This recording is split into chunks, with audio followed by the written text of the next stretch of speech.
de la semaine dernière. Dans le psaume 2, nous avons vu 4 strophes avec 4 voix qui parlent.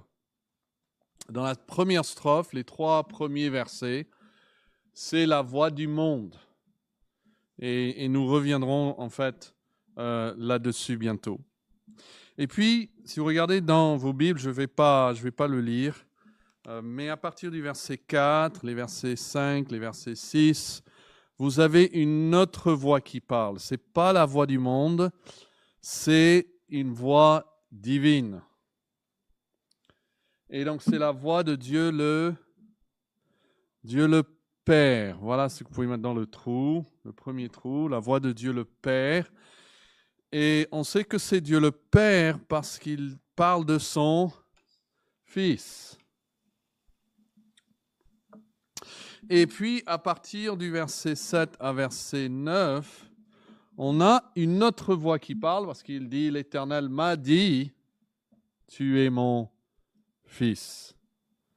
C'est une citation enchâssée.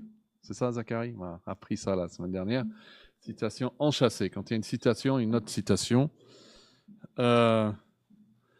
Et donc, c'est qui parle? Là, dans la troisième strophe, c'est plus le Père, c'est le Fils. Parce qu'il dit, l'Éternel m'a dit, tu es mon Fils. Donc, c'est la voix de Dieu le Fils.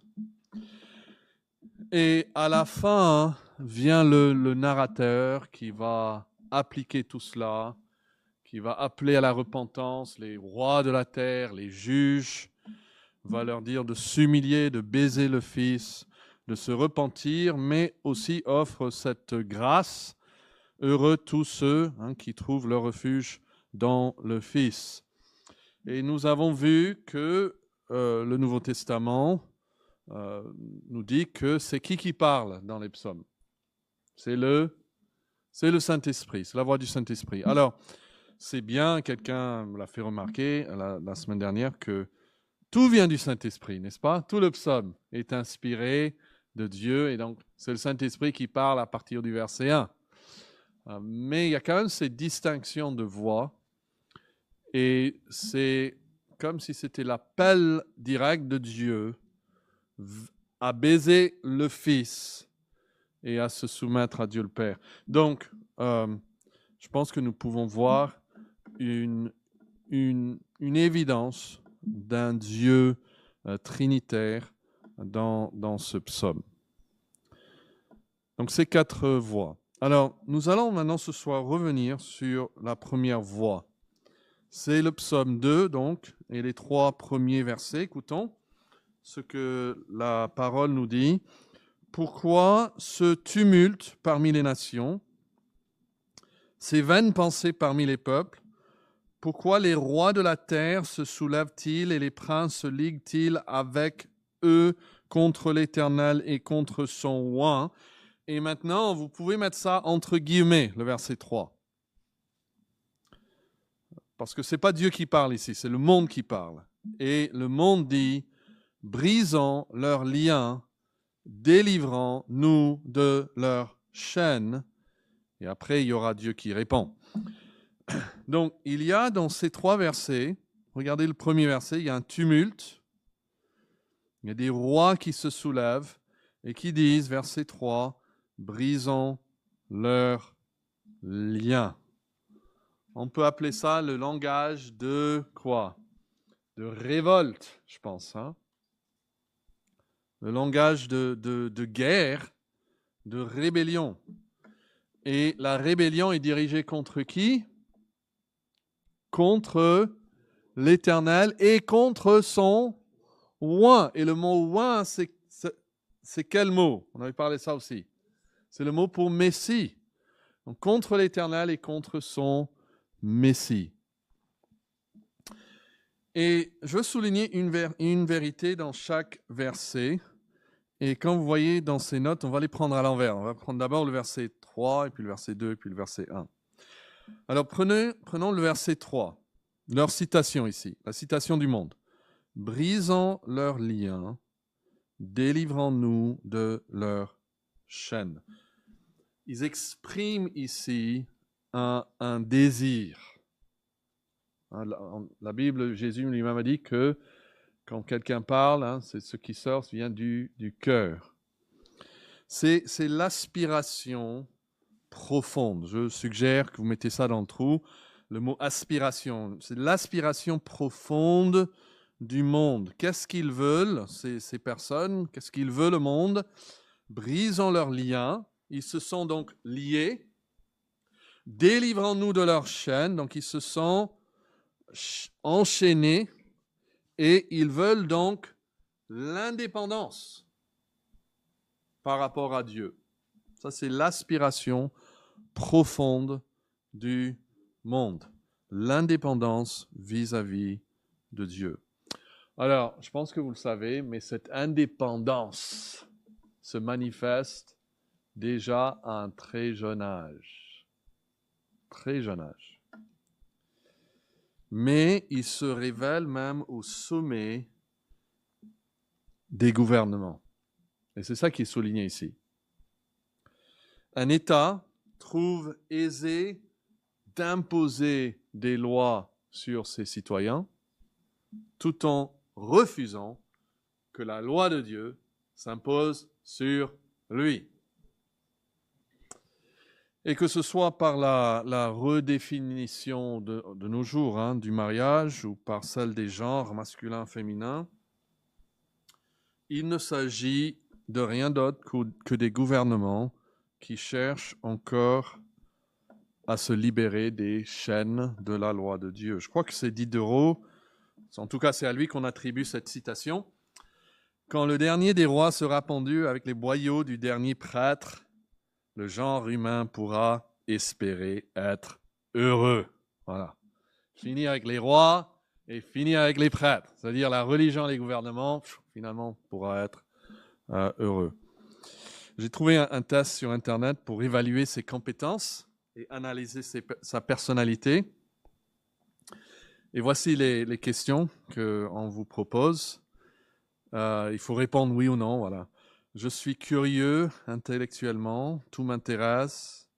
J'aime la nouveauté, je sais défendre mon point de vue, je sais transmettre mes idées, je prends facilement des décisions, je suis ouvert aux suggestions des autres. Voilà. Donc je vais changer. Et j'ai un test d'auto-évaluation pour voir votre positionnement par rapport à Dieu et au monde. Donc vous allez indiquer, on ne va pas lever la main, mais vous allez indiquer en vous-même si vous êtes plutôt en accord ou en désaccord avec ces affirmations. On y va? Je suis enchanté par l'idée que le reste de ma vie soit gouverné par la loi de Dieu. En accord ou en désaccord? Je trouve que le joug que le Christ m'impose est doux et que le fardeau que la Bible place sur ma vie est léger. Quelle est votre réaction émotionnelle à cela? J'estime les paroles de Dieu plus agréables que les plaisirs du monde. Je préfère plaire à Dieu plutôt que d'avoir beaucoup d'argent. Je désire constamment soumettre ma volonté à celle de Dieu. Je crois sincèrement que les commandements de Dieu ne sont pas pénibles. Imaginez si on allait dans la rue pour poser ces questions. Alors, si vous êtes en accord avec ces évaluations, c'est qu'il s'est produit en vous quelque chose de surnaturel. Pas naturel, ça, de vouloir ces choses. Personne ne naît ainsi. Il faut être né de nouveau. Né d'en haut, né de l'esprit, comme Jésus a dit. Mais si vous êtes plutôt en désaccord avec ça, si quelqu'un est en désaccord avec ça, eh bien, c'est qu'ils sont plutôt en accord avec cette citation du verset 3. Brisons leurs liens, délivrons-nous de leurs chaînes. Il y a des gens qui veulent de Dieu, mais pas les chaînes de Dieu, pas la loi de Dieu. Alors, il ne faut pas se leurrer Le ciel n'est pas une démocratie. Le ciel est une monarchie et le roi est déjà choisi. Hein, donc, ça ne sera pas vous et pas moi. Et en fait, le dernier chapitre de la Bible déclare, enfin l'avant-dernier, je crois, « Heureux ceux qui lavent leurs vêtements, ils auront le droit de manger du fruit de l'arbre, de la vie, de franchir les portes de la ville. Mais dehors, les hommes ignobles, ceux qui pratiquent la magie, les débauchés, les meurtriers, ceux qui adorent les idoles, et tous ceux qui aiment et pratiquent le mensonge. Ils sont mis dehors. » Donc il faut se poser la question, est-ce que je veux une vie indépendante de Dieu ? Et il faut être honnête avec nous-mêmes. Ça, c'est l'aspiration donc profonde du monde. Est-ce qu'on identifie avec le monde ici ? Donc on recule d'un verset, on a le verset 2. Qu'est-ce qu'on a au verset 2 ? Je vais le lire. Il y a cette question, pourquoi les rois de la terre se soulèvent-ils et les princes se liguent-ils avec eux, c'est-à-dire avec les rois, contre l'Éternel et contre son oint. Vous voyez, c'est les deux verbes du verset. Il se soulève et il se ligue. Vous voyez ça ? Contre l'Éternel et contre son oint. Donc il y a une entente entre les princes et les rois qui font bloc pour s'opposer à Dieu. On peut appeler ça l'alliance. C'est une alliance concertée du monde. Elles viennent ensemble. Si vous voulez, c'est les Nations Unies contre l'Éternel et contre Jésus-Christ. Face à l'ennemi commun, les alliances les plus improbables prennent forme. Staline, probablement, avait tué plus de personnes qu'Hitler, mais on a fait alliance avec lui pour une cause commune contre l'Allemagne. Et dès que l'Allemagne, dès qu'ils ont eu la victoire sur l'Allemagne, qu'est-ce qui s'est produit ? Encore la division avec la Russie. On dit qu'un ennemi commun crée des amitiés inattendues et que rien renforce davantage une amitié qu'un ennemi commun. Parfois, on voit les parents même, ils ont un ado rebelle et ils essayent de trouver cause commune. Parfois, c'est contre un prof, par exemple, au lycée, quelque chose comme ça. Comme, voilà, au moins, ils peuvent trouver une entente avec leur fils rebelle ou leur fille rebelle. Donc, l'hostilité envers Dieu devient le ciment d'une unité artificielle qui n'est pas fondée sur la vérité, mais qui est fondée sur la rébellion. Vous savez que lors du vote final au Congrès, c'est-à-dire l'Assemblée nationale, avec le Sénat réuni à Versailles, pour inscrire le droit à l'avortement dans la Constitution française, le taux des votes en faveur était 91,5% des voix exprimées. Et pour l'Assemblée nationale seule, c'était plus de 94% ont voté pour faire entrer l'avortement dans la Constitution française. Alors, ils ne peuvent pas s'unir sur le budget, ils ne peuvent pas s'unir sur presque rien, ils sont toujours en train de se disputer, mais pour un vote, pour l'élimination d'êtres humains dans leur état le plus vulnérable, eh bien là, ils ont pu trouver un vote très largement transpartisan, comme on dit. Alors en France, si vous détruisez ou enlevez des œufs, des nids, des jeunes des animaux qui appartiennent à un espace protégé, c'est 3 ans d'emprisonnement et 150 000 € d'amende. Mais s'il s'agit de l'œuf humain, fécondé, pleinement développé, là, vous avez le droit constitutionnel de le détruire sans besoin même de motiver votre choix.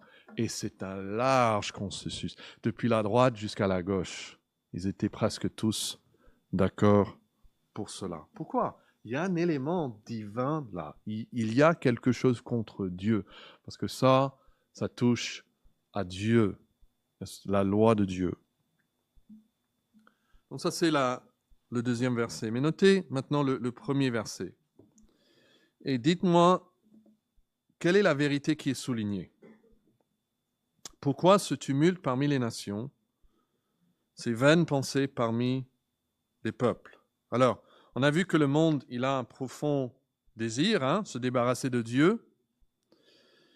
On a vu que le monde fait des efforts prodigieux aussi, le deuxième verset, dans cette alliance concertée du monde, une complicité dans la rébellion. Mais comment est-ce que ce verset, le premier verset, catégorise tout cela? On peut dire que c'est un grand tumulte pour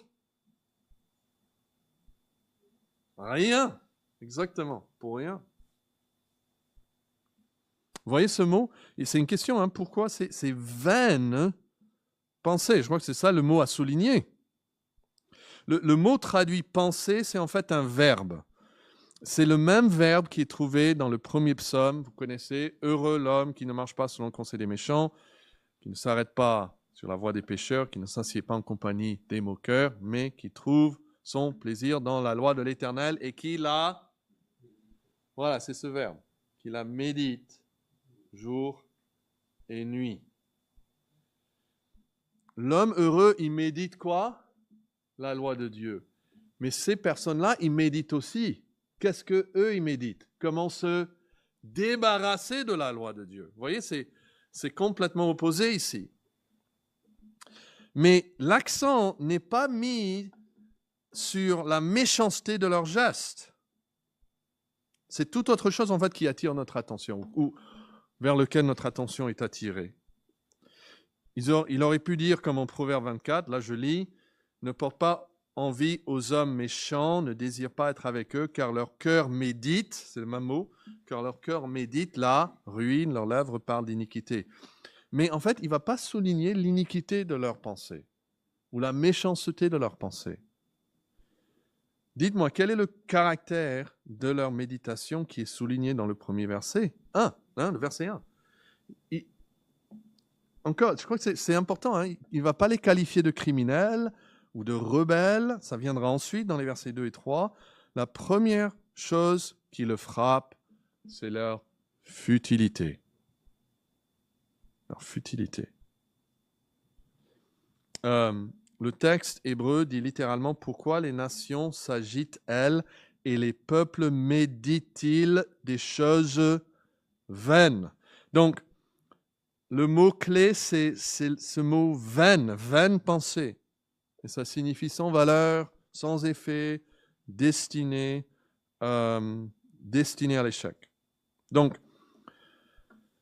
ce qui est souligné dans ce premier verset, c'est la vacuité de leur projet, c'est l'inutilité de leur méditation, c'est la vanité de leur complot face à l'Éternel. Et c'est pour ça la réaction de l'Éternel, c'est quoi? Celui qui siège dans les cieux, voilà, ça c'est sa réaction. On ne rigole pas quand on a peur. Sa première réaction, c'est la futilité c'est envers la futilité de ce qu'ils font. Il ne rit pas parce qu'il aime. Il rit parce que c'est vain ce qu'ils font.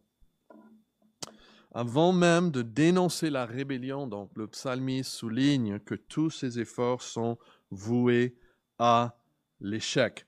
Leur agitation est bruyante, elle fait beaucoup de bruit, mais stérile. Pourquoi ce tumulte? Vous voyez, c'est un tumulte parmi les nations.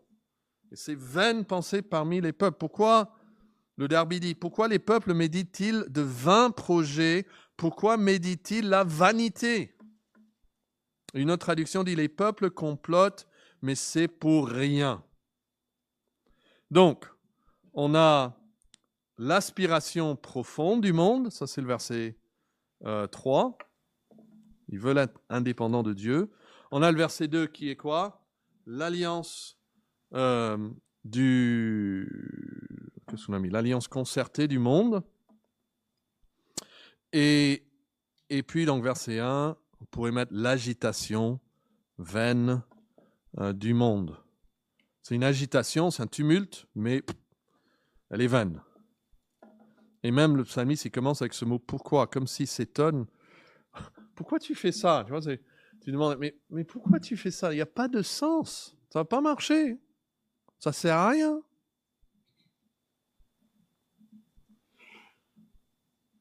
Voilà, ça c'est pour les 3 premiers versets.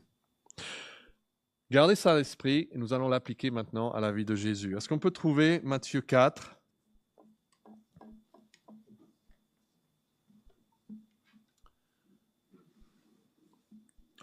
Et nous allons lire à partir du verset 12 et vous allez voir qu'il y a cette citation d'Ésaïe à partir du verset 15. Mais notez l'introduction à cette citation. Matthieu 4, je vais lire les versets 12 à 17. Jésus, ayant appris que Jean avait été livré, se retira dans la Galilée. Alors, je demande votre attention. Je pense que ça sera beau, ça sera un encouragement, mais il y a des détails à noter. Notez les localités ici. Jésus va se retirer dans la Galilée. La Galilée, c'est au nord. Il quitta Nazareth. Alors, Nazareth se trouve dans quelle région? Dans la Galilée. Il avait quitté la Judée, il vient dans la Galilée, il passe apparemment par Nazareth, mais il quitte aussi Nazareth et va demeurer. Donc on voit qu'il va changer de résidence en fait. Et va demeurer où? À Capernaum. Situé où? Près de la mer, dans le territoire de Zabulon, de Nephtali. Ça c'est important. Hein? Où est Capernaum? Dans le territoire de Zabulon, Nephtali. Afin que s'accomplisse ce qui a été annoncé par Isaïe le prophète, le peuple d'où? De Zabulon et d'où? De Nephtali. Hein? Là où est Capernaum, en fait, de la contrée voisine de la mer, au pays au-delà de Jourdain, de la Galilée des païens. Ce peuple assis dans les ténèbres a vu une grande lumière, et sur ceux qui étaient assis dans la région et l'ombre de la mort, la lumière s'est levée. Et dès ce moment, Jésus commença à prêcher, à dire « Repentez-vous, car le royaume des cieux est proche. » Alors, toute biographie est par nature sélective. On ne peut jamais dire tout. On ne peut pas dire il s'est levé à quelle heure chaque jour de sa vie, ce qu'il a mangé pour le petit déjeuner. Non, il faut choisir. Et c'est impossible de raconter tous les détails de tous les jours d'un individu. Et Jean nous dit que Jésus a fait encore, en présence de ses disciples, beaucoup d'autres miracles qui ne sont pas décrits dans ce livre. En fait, il dit même que si on les écrivait en détail, je ne pense pas que le monde même pourrait contenir les livres qu'on écrirait. Ça, c'est Jean 21. Mais ces choses ont été écrites, nous avons choisi ce que nous avons choisi afin que, quoi? Vous croyez. Ça, c'est le but. Alors, donc ce qui est vrai pour Jean est certainement aussi vrai pour Matthieu. Il ne peut pas dire tout. Et je vous dis ça pour que vous ne soyez pas choqués quand je vous dis qu'entre Matthieu 4, verset 11, qui est la fin de la tentation de Jésus, et Matthieu chapitre 4, verset 12, donc entre le verset 11 et le verset 12, il y a à peu près 1 an d'écart. Et pas mal de choses qui sont racontées en Jean. Jean chapitre 2, 3 et 4. Donc, notez ce qui est dit en Matthieu 4, verset 12 encore. Jésus, ayant appris que Jean avait été livré. Alors c'est qui a pris Jean pour le mettre en prison? C'est Hérode, très bien.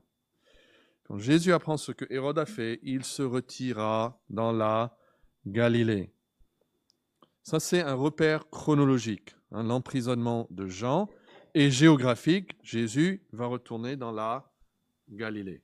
Alors, à côté, si vous notez dans votre Bible, à côté de Matthieu 4, verset 12, vous pouvez mettre Jean 4, 43. Jean 4, 43, parce que c'est le même moment. Et je vous invite de le trouver, si vous pouvez, dans vos Bibles. Jean 4, 43. Encore, vous dites, c'est des détails. Oui, mais c'est la parole de Dieu. Et je crois que c'est important. Jean 4, 43, donc. Qu'est-ce qu'on lit en Jean 4, 43? Après ces 2 jours passés en Samarie, Jésus partit de là pour se rendre en Galilée. Donc là, si vous y êtes, Jean 4, 43, vous pouvez aussi mettre Matthieu 4, 12, parce que c'est exactement là où Matthieu va entamer son récit. Matthieu ne va pas nous parler de la première année du ministère de Jésus. Alors, pourquoi est-ce que Jésus retourne en Galilée, selon Jean? Notez les premiers versets du chapitre. Parce que tout le chapitre 4, c'est un voyage, qui va passer par la Samarie.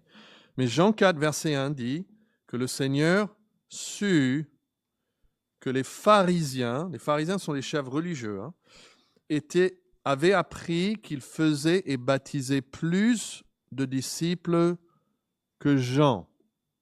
Les pharisiens, Jean chapitre 1 nous dit qu'ils sont venus vers Jean, mais il dit, mais qui es-tu? Pourquoi fais-tu ça? Avec quelle autorité, etc. Là, ils commencent à réaliser que Jean n'est plus le gros problème. Jésus devient le grand problème. Et donc, ils vont focaliser maintenant plus sur Jésus que sur Jean. Toutefois, verset 2, Jésus ne baptisait pas lui-même, mais c'était ses disciples. Notez le verset 3. Alors, qu'est-ce qu'il fait? Il quitte la Judée pour aller où?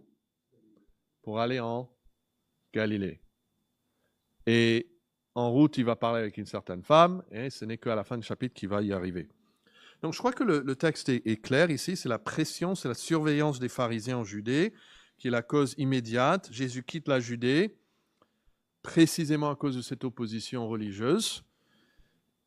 Et Matthieu 4, 12 ajoute l'autre facteur que Jean est mis en prison. Donc, vous avez des trous ici. Selon Matthieu 4, verset 12, ça précise que l'événement déclencheur était de quelle nature? C'est qui encore qui a mis Jean en prison? C'est Hérode, pour des raisons très personnelles à lui, pas pour des raisons religieuses, mais personnelles, morales. On peut appeler ça le déclencheur politique. Politique. Jean-Baptiste est arrêté.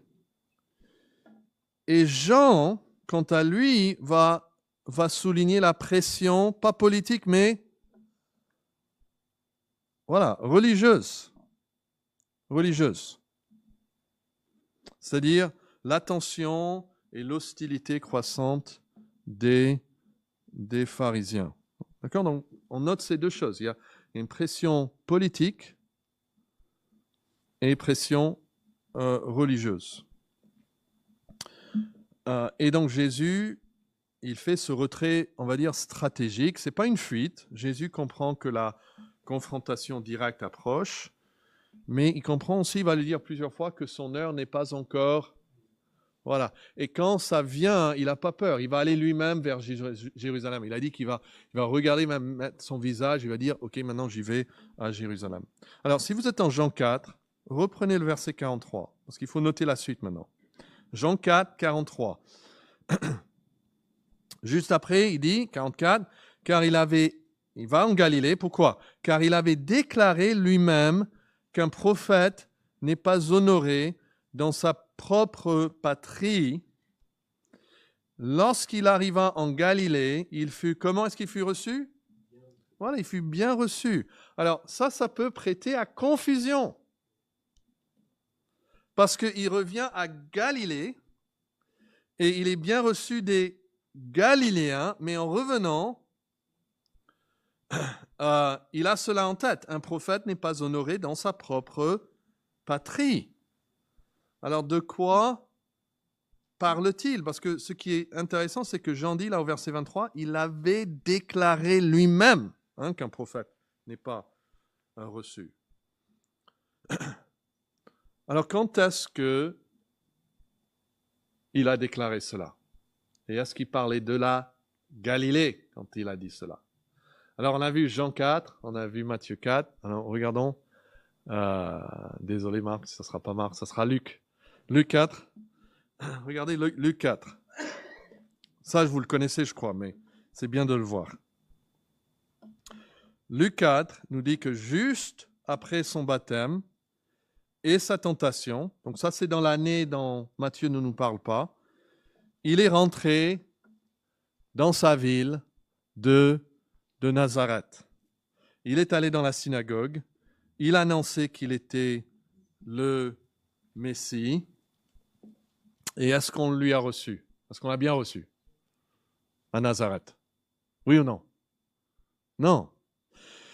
Donc notez Luc 4, verset 24. Mais, ajouta-t-il, je vous le dis en vérité, quoi? Aucun prophète n'est bien reçu dans sa patrie. Alors, si vous voulez la preuve, regardez le verset 28, Luc 4, 28. Ils furent tous remplis de quoi? De colère dans la synagogue lorsqu'ils entendirent ces choses. Et s'étant levés, ils le chassèrent de la ville, le menèrent, donc forcés, jusqu'au sommet de la montagne sur laquelle leur ville était bâtie, afin de le précipiter en bas. Mais Jésus, passant au milieu d'eux, s'en alla. C'est un miracle. Ils ont tenté de le tuer, mais miraculeusement, il s'en va sans que personne ne lui fasse mal. Mais il parle, quand Jésus dit ça, il parle pas de Galilée dans sa totalité, mais il parle de sa ville de Nazareth. Alors, sachant que Jean 4, 43 parle du même temps que Matthieu 4, 12, on va revenir maintenant en Matthieu 4. Quand on a fait le tour, on revient en Matthieu 4 et notez ces détails. Matthieu 4, verset 12. Jésus, ayant appris que Jean avait été livré, se retira dans la Galilée. Alors cela correspond avec ce que nous avons vu en Jean 4. Jésus quitte la Judée pour aller en Galilée. Mais voici un détail très important que Matthieu nous donne. Matthieu 4, verset 13 dit, il quitta aussi quoi? Nazareth. Ça fait partie de la province de Galilée, mais en revenant dans sa province, il quitte sa ville. Et donc il repasse simplement à Nazareth, il semble, pour gérer certaines affaires et pour déménager même. Et quitter définitivement la ville. Il n'y habitera plus à Nazareth. Selon Matthieu 4, 13, il quitte à Nazareth et il vient demeurer à Capernaum. Et ça, c'est situé, il ne faut pas l'oublier, dans le territoire de Zabulon et de Nephtali. Donc, c'est ici que le commentaire de Jean nous éclaire, je crois, que si Jésus revient dans la région, quoi de plus naturel que de s'installer dans sa ville natale? Vous voyez? Pourquoi donc ce nouveau déplacement? Et une partie de la réponse se trouve dans cette parole bien connue. Un prophète n'est pas honoré dans sa propre patrie. Jésus l'a déclaré par rapport à Nazareth. Il se rappelait Jésus de Nazareth, mais il n'est pas accepté à Nazareth. Donc, suivons maintenant. Jésus contraint de quitter la Judée en raison de l'opposition des chefs religieux à Jérusalem et de Hérode. Mais de retour en Galilée, il est contraint de quitter Nazareth. Il est forcé, ce n'est pas juste un choix. Ah, j'aime mieux la météo, j'ai une plus grande maison à Capernaum. Non, il est dans un sens forcé, on voulait le tuer. Il ne peut pas habiter de là-bas. Et donc il doit partir vers Capernaum. Donc on a un événement déclencheur politique, on a un autre événement déclencheur qui est religieux, la pression religieuse. Et quand on regarde Luc 4, 24 qui nous parle de Nazareth, ce qui est souligné encore en Jean 4, 43, j'aurais dû mettre le verset 43, ça souligne quelle sorte d'opposition? Pas forcément le gouvernement, pas politique, même pas religieux dans le sens que ça vient pas, il n'est pas souligné ici que c'est les chefs à Nazareth. C'est quel type d'opposition? Il y a plusieurs mots qu'on pourrait donner, j'ai pas un seul, mais moi j'ai mis le mot personnel. C'est relationnel, c'est familial même. On peut mettre ces mots. C'est culturel aussi. Parfois, la pression culturelle est plus forte que les lois d'un pays, vous savez. Donc, vous voyez, à chaque étape, la résistance humaine pousse Jésus à poursuivre sa mission ailleurs. Il est poussé. Et pour quelle raison? On peut dire, on comprend. Raison numéro 1, l'opposition politique. Raison numéro 2, opposition religieuse. Raison numéro 3, opposition familiale, culturelle, personnelle, etc. Et on se retrouve en fait dans le psaume 2, verset 2. Pourquoi les rois de la terre se soulèvent-ils, les princes se liguent-ils avec eux contre l'Éternel et contre son roi? Que ce soit Hérode, les pharisiens, même les habitants de Nazareth, ils se liguent ensemble contre Jésus. Vous voyez ça? Mais notez maintenant comment Matthieu présente ce déménagement. Regardez Matthieu 4, verset 12 encore. Jésus, ayant appris que Jean avait été livré, se retira dans la Galilée. Il quitta Nazareth. Et encore, cette opposition qu'il a forcée. Et il vient demeurer à Capernaum, situé près de la mer dans le territoire de Zabulon et de Nephtali. Et le verset 14, c'est tellement beau, hein, quand on a vu tout ce qu'on a déjà vu, afin que, quel est le mot? S'accomplisse ce qui avait été annoncé par Ésaïe, le prophète. Et vous voyez les détails géographiques dans la prophétie de 700 ans auparavant, où il dit le peuple de Zabulon, le peuple de Nephtali, de la contrée voisine à la mer, du pays au-delà du Jourdain, de la Galilée même, il marquait, des païens. Verset 16 dit, ce peuple-là, assis dans les ténèbres, a vu une grande lumière. Ce n'est pas les gens de Jérusalem, il est en train de souligner. Galilée, c'était loin, voilà, tout se passait à Jérusalem. Et Isaïe dit, non, regardez, c'est pas Jérusalem, c'est ce peuple-là en Galilée qui va voir la lumière. Donc, question, qu'a fait donc Hérode? Qu'a fait les pharisiens? Qu'est-ce qu'ont fait les pharisiens? Qu'ont fait les habitants de Nazareth? Ils ont aidé à quoi? À l'accomplissement de la prophétie. Amen? N'est-ce pas beau? Et vous voyez ce thème répété, si vous tournez la page derrière, et reculez, regardez en Matthieu 2, et verset 13. C'est juste après la naissance de Jésus. Matthieu 2, 13. Lorsqu'ils furent partis, c'est les mages, voici un ange du Seigneur apparut en songe à Joseph et dit, lève-toi, prends le petit enfant et sa mère, fuis en Égypte et restez-y jusqu'à ce que je te parle. Pourquoi? Quel est l'événement déclencheur? Car Hérode cherchera le petit enfant pour le faire périr. Donc pourquoi sont-ils partis en Égypte? À cause de la persécution. On voulait le faire mourir. Il était forcé, le pauvre. Il n'avait pas le choix. Donc Joseph se leva, prit de nuit le petit enfant et sa mère, se retira en Égypte. Verset 15. Il y resta jusqu'à la mort d'Hérode.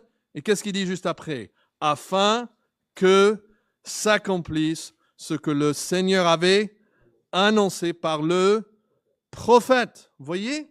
La résistance les force à changer de cap, mais c'est afin que s'accomplisse ce que le Seigneur avait annoncé par le prophète. Donc que fait Hérode?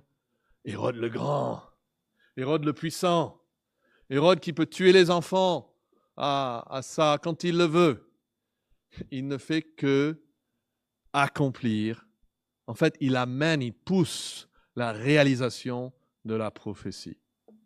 Il essaye de l'arrêter et il le fait avancer. Et puis un peu plus tard, dans le même chapitre, regardez Matthieu 2, verset 22. Mais ayant appris qu'Archélaüs régnait sur la Judée à la place d'Hérode son père, il craignait de s'y rendre. Pourquoi? Parce que lui, il est méchant. Il n'est pas mieux que le papa. Il a peur de lui. Et divinement averti en songe, il se retira dans le territoire de la Galilée et il vient demeurer dans une ville appelée Nazareth. Pourquoi il est là? Parce qu'il y a quelqu'un qui règne là sur Jérusalem, dans le sud, et il a peur de se rendre là où gouverne cet homme. Il est contraint, il est persécuté, il ne peut pas faire autrement. C'est un réfugié politique. Eh bien non, c'est pas que ça. Regardez le verset 23. C'est afin que s'accomplisse ce qui a été, quoi? Annoncé par les prophètes. Vous voyez, ça revient, hein, la résistance humaine les pousse à changer de cap, mais elle ne fait que servir l'accomplissement de ce que le Seigneur avait annoncé par ses prophètes. Et c'est ce qu'on a vu en Matthieu 4 encore. Force à changer encore. Il doit fuir Bethléem, chapitre 2. Hein. Il doit fuir la Judée. Quand il revient, plus tard, quand il commence son ministère, il doit encore fuir la Judée. Il revient, il doit fuir Nazareth. Mais c'est afin que s'accomplisse ce qui avait été annoncé par Isaïe, le prophète. C'est-à-dire, chaque fois que l'ennemi tente à le résister, de le repousser, il ne fait qu'avancer l'agenda divin. Vous voyez la souveraineté de Dieu et la sagesse de Dieu. Dieu aurait pu simplement donner une feuille de route. Il dit, OK, Joseph, Marie, vous savez, quand il a 6 mois, il faut partir en Égypte. Vous allez rester là 2 ans, puis il faut revenir en Nazareth. Oh, d'accord. Mais Dieu ne veut pas faire ça. C'est trop banal. C'est pas intéressant comme ça. L'histoire est beaucoup plus intéressante car notre Dieu est un Dieu qui aime se servir de l'ennemi pour accomplir ses desseins. Déjà, en Luc 2, la Bible nous dit qu'il s'est servi de qui? Le plus grand des grands, l'empereur Auguste, le grand, pour les faire venir où? À Bethléem, pour faire accomplir la prophétie que Michée avait dit, qui sortirait de Bethléem. Il se sert après de Hérode le Grand pour les faire voyager en Égypte. Il se sert de la durée de la vie d'Hérode pour marquer le temps qu'ils doivent rester en Égypte. Après, Hérode, tu peux mourir parce que maintenant, ils vont revenir. Donc, ils meurent, ils reviennent. Après, il se sert du fils d'Hérode, Archélaüs, pour les faire aménager à Nazareth. Il se sert de la résistance des Juifs religieux en Judée, de Hérode pour le faire revenir en Galilée, de la résistance même des Nazaréens pour le faire installer à Capernaum. Donc que ce soit Auguste, Hérode, Archélaüs, le deuxième Hérode, les chefs religieux, les villageois, ils n'étaient que des outils dans la main de Dieu pour faire accomplir ce qu'il avait déjà annoncé auparavant. Vous voyez pourquoi celui qui siège dans les cieux rit et l'Éternel se moque d'eux? C'est l'Auguste là, le César Auguste. C'est Hérode le Grand. Et qu'est-ce qu'ils font? Ils accomplissent son dessein. Ce n'est pas que le plan de Dieu avance en dépit de la résistance. Parfois on dit ça. Malgré la résistance, on avance. Non, c'est beaucoup mieux que ça en fait. C'est que le plan de Dieu avance à travers la résistance de Satan. Et c'est ce thème qui va continuer jusqu'on arrive au pied de la croix. Parce que la croix est le coup le plus violent que Satan ait jamais porté contre Dieu. Vous l'avez ici, dans vos notes. Le Messie, il est réellement mort. Réellement. C'était, on pourrait dire, le jour le plus sombre. L'ennemi semble avoir remporté la victoire. Jésus dit même, c'est votre heure. Il dit ça de l'ennemi. C'est votre heure. C'est un peu comme aux échecs. Hein. Le roi Ima, la partie est perdue. On le croyait. Il a blessé son talent. Et là, on découvre en fait que celui qui a été blessé au talent, en fait, l'a écrasé la tête. Et l'ennemi qui croyait être triomphant s'est retrouvé complètement défait et détruit. La plus grande résistance a produit la plus grande victoire. C'est comme Colossiens, vous l'avez ici, je crois, 2:15 dit, Jésus a dépouillé les dominations et les autorités et les a livrées publiquement spectacle en triomphant d'elles. Où? Par la croix, cet emplacement de malédiction, d'humilité et de faiblesse. La croix, instrument de mort, devient le trône de victoire. Et ce qui est beau pour nous, je vous donne cette application. Ça, c'est l'évangile d'abord. L'évangile, c'est que le salut maintenant est en Jésus-Christ. En Jésus-Christ. Mais si nous sommes en Christ, la victoire est pour nous. Regardez le verset ici, Romains 8, 31. Que dirons-nous donc à l'égard de ces choses? Si Dieu est pour nous, qui sera contre nous? Alors, il ne veut pas dire que les gens n'essayent pas. Il va parler de la mort, il va parler de l'épée. Il va dire tous les jours nous sommes mis à mort même. Mais il est en train de dire, mais avec efficacité, que peuvent faire les gens contre nous? Regardez Romains 8, 35. Qui nous séparera de l'amour de Christ? Sera-ce la tribulation, l'angoisse, la persécution, la faim, la nudité, le péril, l'épée? Verset 37. Mais dans toutes ces choses, nous sommes plus que vainqueurs par celui qui nous a aimés. Je veux terminer juste en soulignant ce mot « nous ». Nous sommes. Nous sommes. Ce n'est pas seulement Jésus qui est vainqueur à travers la résistance qu'il reçoit.